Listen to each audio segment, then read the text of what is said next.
You're being manipulated every single day, and you don't even realize it. The Stoics figured out how to become immune to manipulation, but most people refuse to accept what it requires. People are manipulating you constantly. Advertisers are manipulating you to buy things you don't need.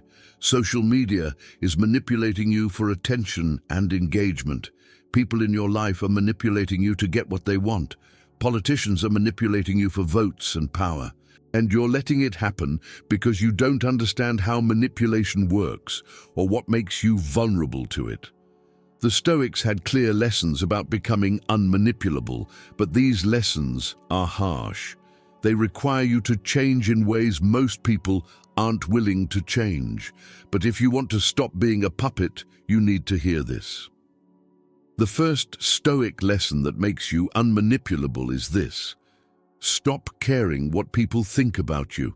This is the hardest one, because your need for approval is the biggest vulnerability manipulators exploit.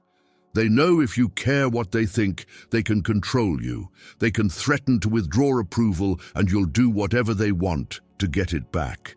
Epictetus taught that if you base your happiness on external approval, you've given your power away to everyone around you. You become a slave to other people's opinions. And manipulators are experts at using this against you. They give approval when you comply and withdraw it when you don't. They make you feel like you're only valuable when you're useful to them. Here's how this plays out. Someone guilt trips you by saying you're selfish if you don't do what they want. If you care about being seen as generous, you'll cave. Someone threatens to think less of you if you set a boundary. If you need their approval, you'll sacrifice your boundary. Someone uses peer pressure by saying everyone else is doing something. If you want to fit in, you'll do it too, even if you don't want to. The solution is radical. Stop caring. Not about everything, but specifically about whether people approve of you. Make decisions based on your values and principles, not based on whether others will like those decisions. This doesn't mean being an inconsiderate person. It means your choices come from internal standards, not external validation. Marcus Aurelius was emperor, and people's opinions of him had real consequences. But he constantly reminded himself not to be affected by praise or blame. He wrote that if someone can improve you with criticism, be grateful. If they can't, their opinion is just noise. He evaluated himself by his own standards, which made him essentially unmanipulable through social pressure. Second lesson: recognize that people act in their own self-interest, not yours. This sounds cynical, but it's realistic. Most people, most of the time, are thinking about what they want and how to get it. When they're nice to you, often there's something they want. When they help you, frequently there's an expectation of something in return. Understanding this doesn't mean you become paranoid. It means you stop being naive. Manipulators rely on you believing they have your best interests at heart. They frame their requests as if they're doing you a favor. They act like helping them is actually good for you. They present their agenda as being aligned with yours when it's not, and you fall for it because you want to believe people are looking out for you. Seneca wrote that people praise you when it serves them and condemn you when that serves them instead. Their opinions aren't about you, they're about what they want from you. Once you understand this, manipulation loses its power. You see through the tactics. When someone is being unusually nice or complimentary, you ask yourself what they want. When someone is pressuring you with urgency, you recognize they're trying to prevent you from thinking clearly. This doesn't mean you distrust everyone. It means you observe people's actions and look for patterns. Do they only contact you when they need something? Do they frame everything in terms of what you should do for them? Do they get upset when you prioritize your own needs? These are signs of manipulative people. And once you recognize them, you can protect yourself. Third Stoic lesson: control your emotional reactions. Manipulators trigger emotions to control your behavior. They make you feel guilty so you'll comply. They make you feel afraid so you won't resist. They make you feel angry so you'll act impulsively. They make you feel obligated so you'll sacrifice yourself. Your emotions are the strings they pull to make you dance. Epictetus taught that people don't disturb us. Our opinions about them disturb us. Someone tries to make you feel guilty, but you only feel guilty if you accept their interpretation that you've done something wrong. Someone tries to make you afraid, but you only feel afraid if you believe the threat they're presenting. Your emotions come from your thoughts and interpretations, not directly from external events. Here's the key. When someone triggers a strong emotion in you during an interaction, pause. That's a manipulation attempt. They're trying to get you to act from emotion rather than reason. Guilt, fear, anger, obligation, these are the tools manipulators use. When you feel them strongly and suddenly in response to someone's words, that's your signal to slow down and think rather than react. Marcus Aurelius practiced creating space between stimulus and response. Something happened that could trigger him, and he'd pause to examine it rationally before responding. Is this person trying to manipulate me? What do they want? Is my emotional reaction proportional to what actually happened? Am I being pushed to act quickly before I can think clearly? These questions interrupt manipulation attempts. Fourth lesson, and this is where most people fail. Be willing to walk away from anything. If you need something too much, people can manipulate you by threatening to take it away. You need the job, so they manipulate you with the threat of firing. You need the relationship, so they manipulate you with the threat of leaving. You need to be included, so they manipulate you with the threat of exclusion. The Stoics were big on being willing to lose everything, not because loss is good, but because the willingness to lose makes you uncontrollable. Seneca practiced poverty periodically to remind himself he could survive it. Marcus Aurelius reminded himself constantly that he could lose his position and power. They deliberately confronted their attachment to things so those things couldn't be used to control them. This is uncomfortable because it requires you to genuinely be okay with losing what you have. You can't just pretend. If you're actually dependent on something, manipulators will sense it and exploit it. You need to develop real options, real independence, real willingness to walk away. That job that's manipulating you. You need to be ready to quit if necessary. That relationship that's controlling you. You need to be ready to end it if it comes to that. This doesn't mean you want to lose these things. It means you know you'd survive losing them, which removes the leverage manipulators have. When you're genuinely willing to walk away, suddenly people can't control you with threats or fear. You can negotiate from strength because you're not desperate. Fifth lesson, question everything, especially things presented as urgent or obvious. Manipulators use time pressure and false consensus to prevent you from thinking critically. They say everyone agrees, you're the only one with a problem. They say you need to decide right now, there's no time to think. They present their perspective as obvious truth that only an idiot would question. Epictetus taught his students to examine their impressions before accepting them. Someone tells you something is urgent. Is it really?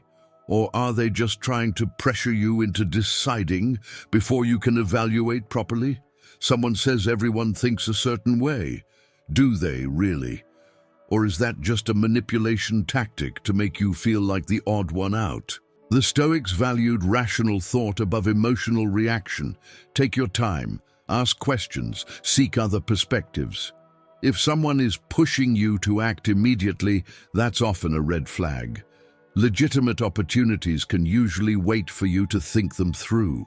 Manipulators create false urgency because they know if you think too much, you'll see through their tactics. Here's a practical rule. Anytime someone says you need to decide right now, the answer is no.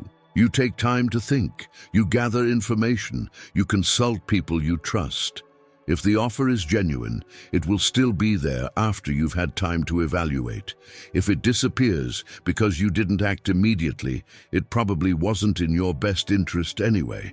Sixth lesson, Have clear principles and boundaries. Manipulators target people who are flexible and accommodating because those people are easy to push around. If you don't have clear lines you won't cross, manipulators will keep pushing you further and further. They test boundaries constantly, and if you don't have firm ones, they'll walk all over you. Marcus Aurelius had clear principles about justice, wisdom, courage, and self-discipline. These weren't just nice ideas, they were non-negotiable standards he used to evaluate every decision. When someone tried to get him to do something that violated these principles, he refused. It didn't matter what pressure they applied or what they threatened. His principles were the foundation he wouldn't compromise. You need the same thing. What are your non-negotiable values?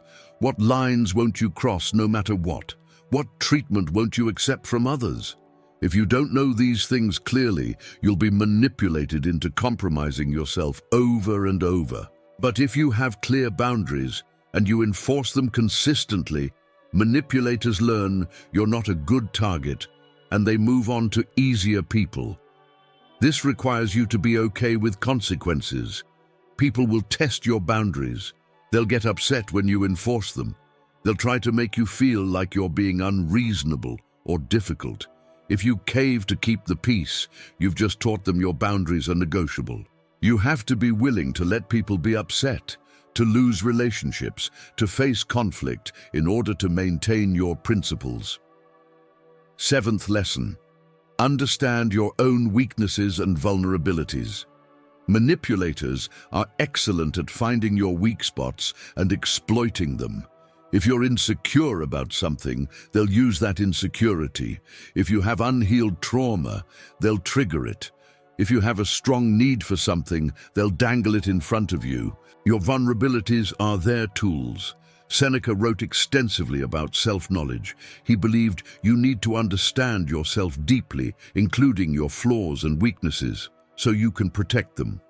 If you're aware that you tend to people-please, you can catch yourself when someone is exploiting that tendency. If you know you're insecure about your intelligence, you can recognize when someone is using that insecurity to manipulate you. This is hard work because it requires brutal honesty with yourself. You have to admit your insecurities, your fears, your needs, your patterns. Most people avoid this self-examination because it's uncomfortable, but the cost of avoiding it is remaining vulnerable to manipulation. The Stoics believed that unexamined weaknesses control you, but examined weaknesses can be managed and protected. Here's why most people won't accept these lessons. They require you to prioritize your integrity over your comfort. They require you to risk conflict and rejection. They require you to give up your need for approval and your attachment to outcomes. They require you to do the hard work of self-examination and self-improvement. Most people would rather stay manipulable than do what's necessary to become free. The Stoics understood that freedom has a cost. You can't be both free and desperate for everyone's approval. You can't be both strong and unwilling to walk away from bad situations. You can't be both wise and refusing to question what you're told. You have to choose. And most people choose comfort, which means they choose to remain manipulable. But if you apply these lessons, you become a completely different kind of person. Manipulators can't guilt trip you because you don't need their approval. They can't pressure you because you take time to think. They can't threaten you because you're willing to walk away. They can't exploit your emotions because you've learned to control your reactions. They can't find your weak spots because you've identified and protected them. You become someone who makes decisions based on principles rather than pressure. Someone who can't be controlled through fear or obligation. Someone who sees through manipulation tactics and refuses to play along. This is real power, not power over others, but power over yourself. And people who have power over themselves can't be manipulated by people who don't. Marcus Aurelius, Seneca, and Epictetus all faced manipulation constantly. As public figures with power and influence, people were always trying to control them for personal gain, but they developed immunity through these principles. They didn't care about approval. They understood people's motivations. They controlled their emotional reactions. They were willing to lose everything. They questioned everything. They had firm principles. They knew themselves deeply. You can develop the same immunity. It won't happen overnight. These are practices you refine over time, but every time you refuse to be manipulated, you get stronger. Every time you prioritize your principles over others' pressure, you become more free.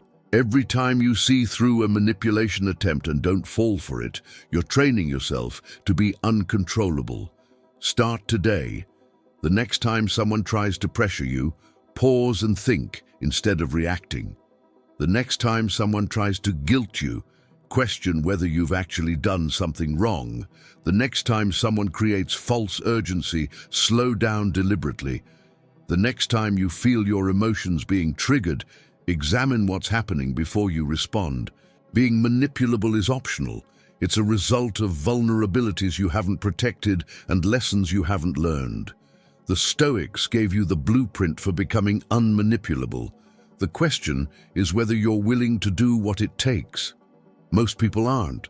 They'd rather complain about being controlled than make the changes necessary to be free. Don't be most people.